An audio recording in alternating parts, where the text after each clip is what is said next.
সাগরিকার পাড়ে হতাশায় মুখ লুকাতে হলো বাংলাদেশকে। সিরিজের আগে নিশ্চিত হলেও এবার পেতে হলো হোয়াইট ওয়াশেরও লজ্জা।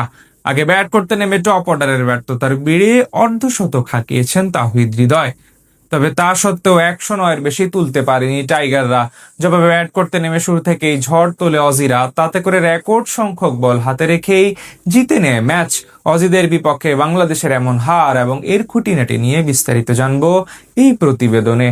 সিরিজের শেষ টি-20-তে টসে জিতে আগে ব্যাটিং এর সিদ্ধান্ত নিলেও বাংলাদেশের ইনিংসের শুরুটা ছিল দুঃস্বপ্নের মতো। অস্ট্রেলিয়ার বোলারদের নিয়ন্ত্রিত বোলিং এর সামনে একের পর এক ভুল শট খেলে উইকেট বিলিয়ে দেন টাইগার ব্যাটাররা। দ্বিতীয় ওভারেই রান আউট হয়ে ফেরেন তানজিদ হাসান তামিম। তবে তামিমকে এই ক্ষেত্রে কিছুটা দুর্ভাগা বলা যেতেই পারে। সাইফ হাসানের স্ট্রেট ড্রাইভ স্পেন্সার জনসনের আঙ্গুল ছুঁয়ে স্ট্যাম্পে লাগলে ক্রিজের বাইরে থাকা তামিম ফিরতে পারেননি।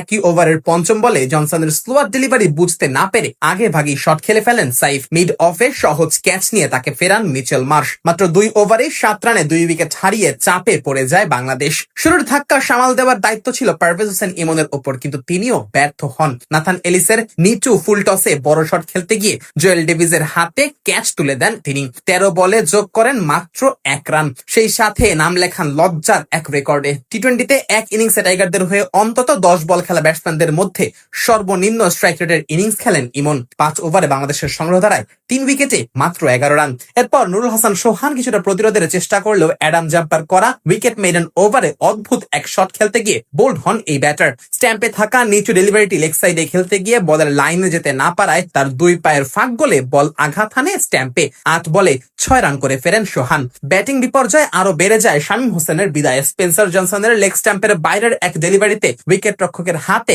ক্যাচ দেন শামীম। 5 বল খেলে 0 রানে ফেরেন এই ব্যাটার। ফলে মাত্র 9 ওভারে 5 উইকেট হারিয়ে বাংলাদেশের সংগ্রহ দাঁড়ায় 37 রান। এক প্রান্তে অধিনায়ক তাওহিদ হৃদয় ধৈর্য ধরে ইনিংস করার চেষ্টা চালিয়ে গেলেও অন্য প্রান্তে নিয়মিত বিরতিতে উইকেট হারাতে থাকে লাল সবুজেরা। ঋষাদ অবশ্য 1 4 ও 1 ছক্কা মেরে আশা জাগিয়েছিলেন ঠিকই, তবে তিনিও ফিরে যান 16 রান করে।